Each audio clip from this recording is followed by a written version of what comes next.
You're listening to Puma Podcast. Hi, I'm Franco Luna, PumaPodcast, and you're listening to Teka Teka News. In this episode, It was managed by the Catholic Church, and since sacred ground siya, only Catholics were allowed in the Loma Cemetery. So, bawal ang Chinese, bawal ang hindi Katoliko, bawal ang mga lumaban sa simbahan. So dito, at least during the Spanish colonial period, it's usually only Catholics that were buried here. we'll walk you through one of the oldest cemeteries in Metro Manila.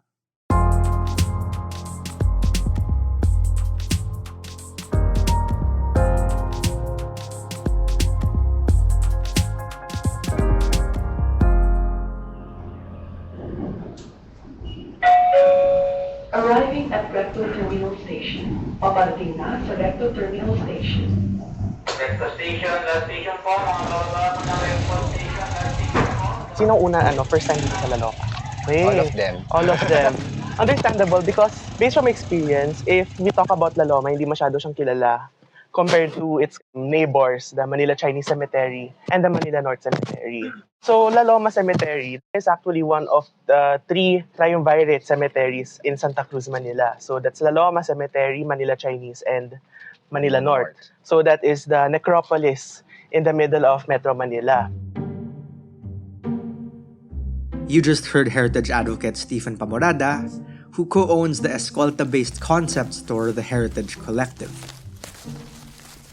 He was introducing the walking tour to one of the oldest cemeteries in the Philippines. In case you're wondering about the name, La Loma means broad-topped hill in Spanish. The cemetery, which is located on a hilltop in the district of the same name, dates back to the 1880s. Originally known as the Cementerio de Binondo, it got its current name in 1884. It was established in response to the need for a new cemetery outside the walled city of Intramuros, as existing cemeteries within the city were becoming overcrowded. Through the years, the La Loma Cemetery, which was at the time in a rural area outside of Manila, it conveyed a sense of exclusivity. Also in the cemetery are these grand mausoleums that are the resting places of many different socialites in Philippine history. And also some others that are lesser known, but when you look at the background of these people, you'd later notice an interesting aspects or connections between them and the Manila that we know today. The cemetery was designed by the Spanish architect Ramon Noval, who also designed other notable buildings in the Philippines, like the Quiapo Church and the San Sebastian Church. La Loma Cemetery was built in the Neo-Gothic style and features a number of impressive tombs and mausoleums. Welcome to Millionaires Row. Totoo yan. Pero technically, wala man siyang pangalan. Ako lang nagbinyag niyan. So, bakit ko ba siya tinatawag na Millionaires Row? Because here in this road, sunod-sunod yung mga elite na nakalibing dito. Puro mga mausoleum ng mga mayayaman. So, paano niyo masasabi na mayayaman tong mga to? Well, in a way, the architectural style of these mausoleums is also a social statement, kumbaga. So, kung mas malaki ang mausoleum mo, mas mataas ang standing mo in society. That's architect Riel Diala, also a heritage advocate and a member of Renacimiento Manila. It's not just stories about who these people were. There's also a wealth of architectural heritage waiting to be uncovered in La Loma. Behind you, there's the Evangelista Mausoleum. So, kung mapapansin niyo sa kanila, mukha silang chapel or simbahan na maliit.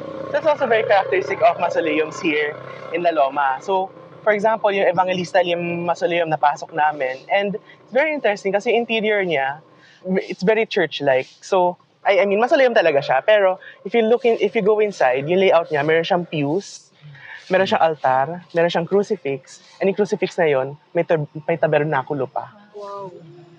Siguro nag-hold ng misa. Ganyan. Okay? Ganon siya kabongga.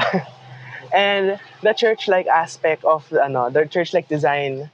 One of the most remarkable aspects of the tour for me was the comprehensive representation of various artistic styles and design philosophies throughout La Loma Cemetery. Okay, so where we are now is the Mausoleo de Santo Entierro. Santo Entierro meaning the dead Christ. So, not much is known about this structure. We couldn't find enough information, and the information we've seen is hearsay. Sabi nila, pagmamayari daw to ng mga pare that we cannot verify. But this building is one of the older structures here in the Loma. Certainly a pre-war structure, probably built in the 1920s or 30s. And it is designed in the neoclassical style of architecture. Kapag sabi na natin neoclassical, those are the integration of columns, the design, to imitate the classical structures like the Romans and the Greeks and the Romans. The cemetery is also home to a chapel, the Capilla de San Pancracio, which was completed in 1892. That's significant because of a certain belief the people of that time had. Kung nakalibing kayo malapit sa simbahan, closer to the church, mas nadadasalan kayo, mas may chance kayo na makapunta sa langit. Mas marami kayong ligtas points. Tama. And also in a way that in regards to the arrangement of the dead inside and around the church, it's usually the privileged or the ones with the higher positions and in society that are buried inside the church. Minsan nililibing sila sa poste, sa lapag. In the case of Angeles City, ang ginagawa nila is yung lapida ay nasa wall while the body, the corpse, the skeleton is on the ground. Architect Riel says that back then, cemeteries weren't just gloomy graveyards. They were parks where Filipino families went together to chill and unwind. It was only later on that cemeteries got the reputation of either being scary or sad places. But aren't we missing out on a lot of the interesting stories because of this? Shall we call its notoriety? They have a term for this collection of historical anecdotes: funerary heritage. So this is what we call, again, funerary heritage. Para kasing ang maganda sa mga libingan. Kasi imagine nyo, sila talaga mismo, nandoon sila. As if you are parang saying hi to them and meeting them really in person because the remains are really right here. So parang more on, nagbibigay-pugay tayo. Ano yung mga nagawa nilang legacy sa buhay nila? We're pausing for a quick break now. When we return, we'll take you around the rest of the Loma Cemetery.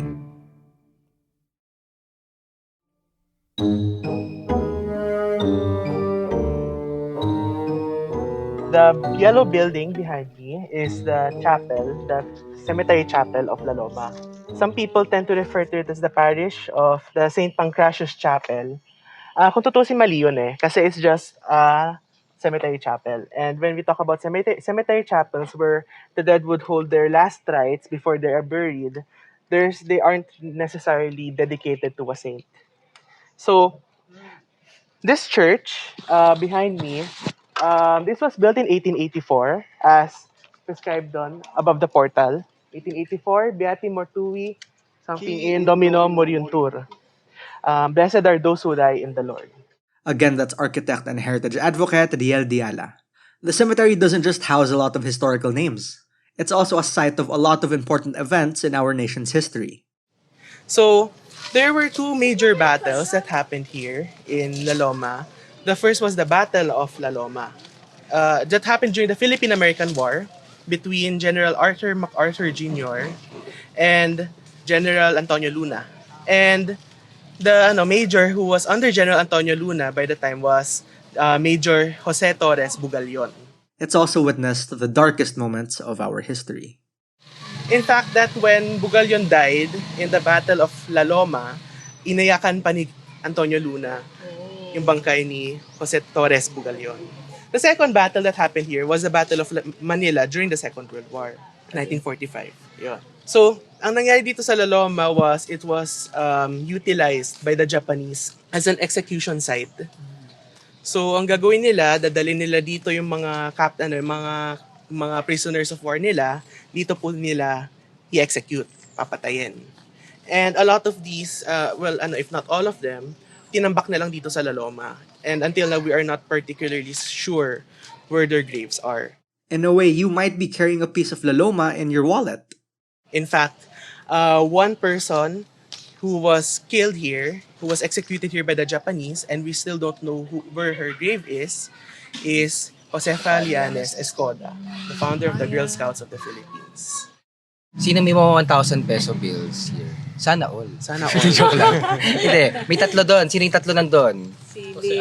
Jose Abad Santos, Josefa Escoda, of course, and then Vicente Lim. Lahat ng mga katawan nila, hindi mahanap exactly kung saan sila nakalibing. That's also why heritage advocates oppose the redesign of the 1,000 peso bill. A redesign would cause those three names to be forgotten. There are a few historical names there that you might recognize too. Just to name a few, Cayetano Arellano, the first Supreme Court Chief Justice of the Philippines. Tomas Mapua, the first registered Filipino engineer. Businessman Carlos Palanca Sr. of the famous literary awards and what is now Ginebra San Miguel. A lot of architects call La Loma their final resting place too. Buildings like Far Eastern University, the Manila Metropolitan Theater, Santo Domingo Church, and Quiapo Church were all designed by Filipinos buried in La Loma.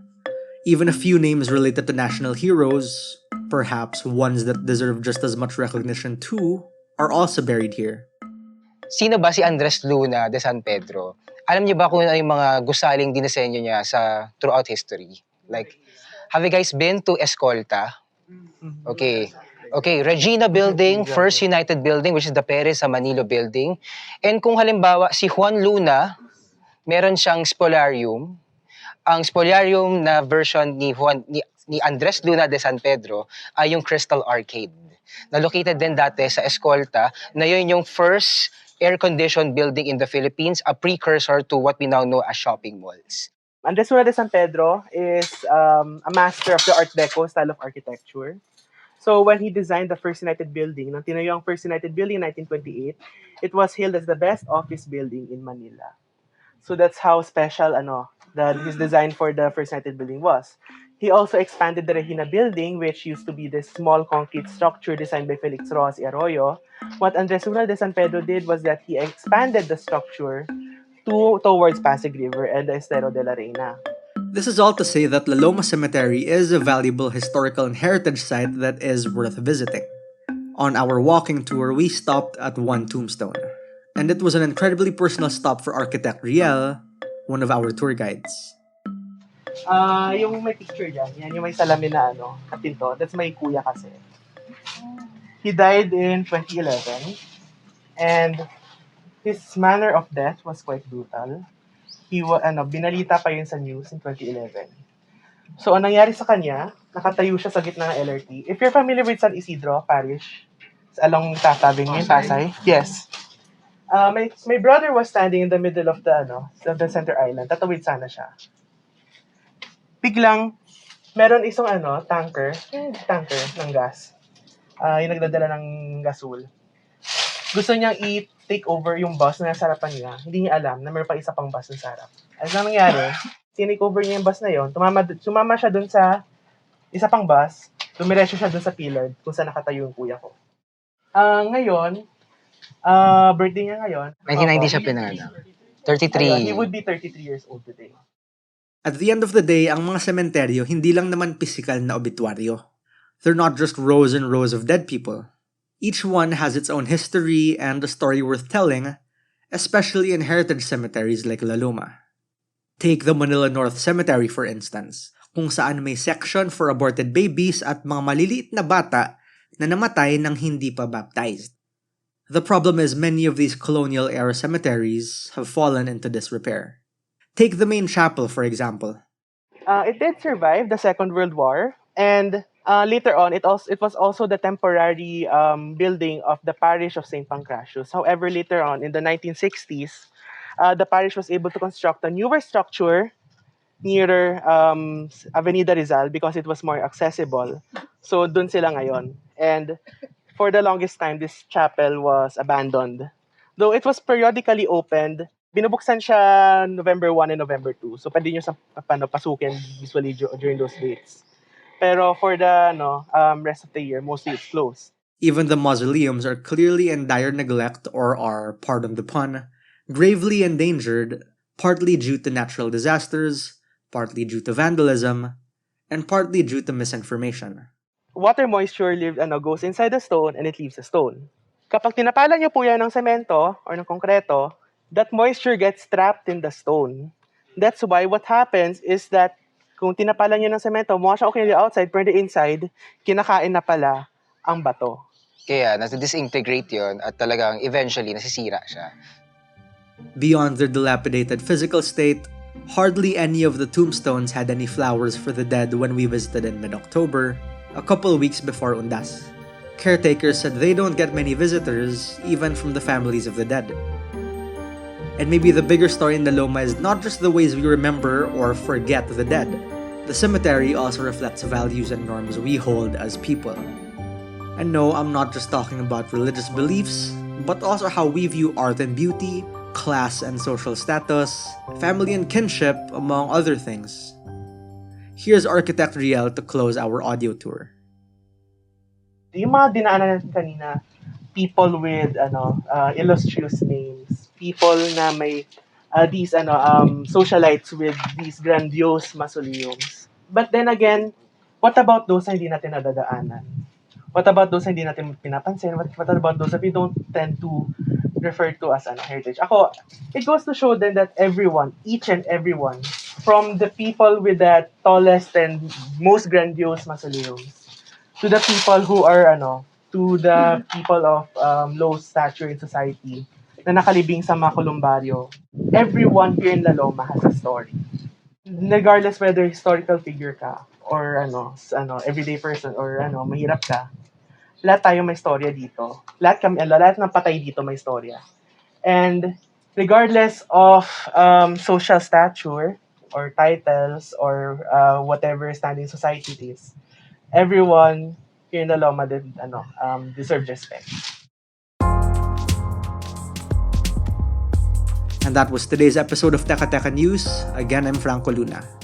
This episode was edited by Freddy Blanco. Our Teka Teka News executive producer is Jill Caro, and our senior editor is Veronica Uy. If you found this episode useful or interesting, share it with a friend, help Teka Teka News reach more people, and keep the show going. Thanks for listening.